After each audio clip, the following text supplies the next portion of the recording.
Well, here we are steaming on this 16-day trip before we launched Doolittle.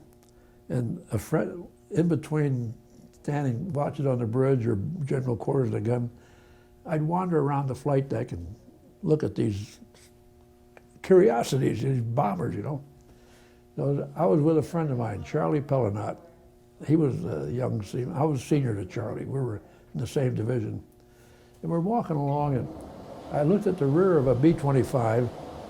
I said, Charlie, they got wooden guns, just like the Army did in the maneuvers, you know. So we looked at, my God, they were like broomsticks. So I got a hold of the pilot. I said, are you guys going to war with wooden guns? And he said, no. We took those turrets out to reduce weight because we got to put extra gas on them.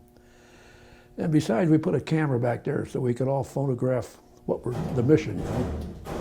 So now this is 70 years ago. You don't have technology, remotes and things like you do today. And so I said, how do you operate a camera back there?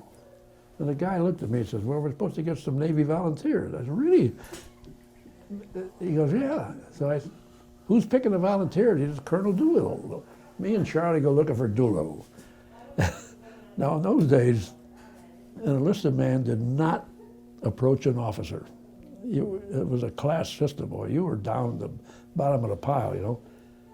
You could get in a lot of trouble going to stop a commander or something in the Navy and start talking. He'd have you arrested, you know. You'd be doing bread and water with the brig. And they had bread and water. Anyway, me and Charlie asked another Army guy, well, where's Colonel Doolittle? He says, well, he likes ice cream. Well, we had they call it, in the Navy, they call it ice cream a gee-dunk. We had a gee-dunk stand down near the mess hall where they had a little canteen. They sold cigarettes and stuff. So me and Charlie go down there, and sure enough, here's Doolittle sitting, eating a big dish of ice cream. And I started over there, and I saw the silver oak leaves on his collar, which is the same as a Navy commander. I can't go talking to a commander. But I couldn't chicken out in front of Charlie. If Charlie wasn't there, I'd have never talked to him. But anyway, I got my nerve out. I said, Colonel Doolittle, could I speak to you, sir? And he said, why, sure. And he stands up. I'm 5'6", and he's about 5'2", like a jockey, you know. I couldn't believe how little this guy was. And so I explained to him about the thing and the guns and the camera. And I said, and Charlie and I want to volunteer if you haven't already got it. Well, he cracked up. He was laughing. He says, oh, those guys of mine having fun with you sailors. He says, the pilot operates that from the cockpit.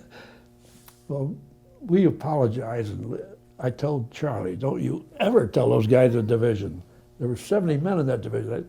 Because, you know, in the Navy, if you found a guy that wasn't too mentally swift, you'd send him down to the engine room for a bucket of steam, or to the tool room for a left-handed mucky wrench, or the bosun locker for 20 feet of chow line, you know.